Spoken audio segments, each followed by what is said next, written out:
Après une ouverture en légère hausse, la tendance est progressivement essoufflée à Paris qui clôture finalement en légère baisse de 0,31% à 5 243 points. À noter qu'à New York, l'hésitation est également de mise avec un marché qui évolue sans direction claire et qui alterne entre hausse et baisse alors que les opérateurs prennent connaissance d'une série d'indicateurs mitigés, à commencer par l'enquête ADP aux États-Unis qui montre que les créations de postes dans le secteur privé ont nettement ralenti en août à 163 000, un chiffre nettement inférieur aux attentes du consensus. Et puis sur le terrain des valeurs, la plus forte hausse du CAC, c'est Safran qui a dévoilé de très bons résultats qui sont salués en bourse après un premier semestre meilleur que prévu. L'équipementier aéronautique en a donc profité pour relever nettement ses prévisions de résultats annuels. Le groupe vise désormais un bond d'environ 20% de son résultat opérationnel courant contre une croissance de 7 à 10% auparavant et après une hausse de 2,7% en 2017. A l'inverse, Sodexo ne convainc pas le marché sur sa capacité à atteindre ses objectifs, à savoir une multiplication par 2 de la croissance interne de son chiffre d'affaires d'ici 2019-2020, ainsi qu'une amélioration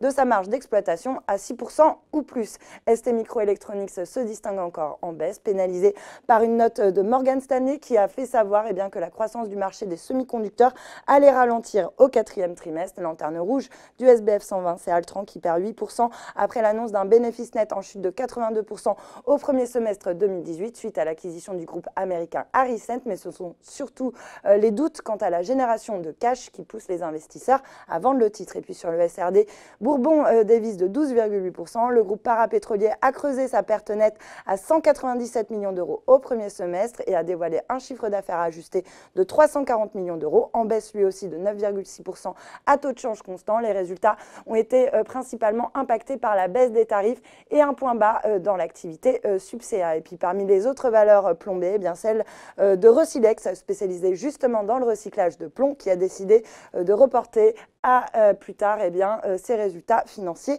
semestriels. Voilà, c'est tout pour ce soir, mais n'oubliez pas, toute l'actu éco et finance est sur Boursorama.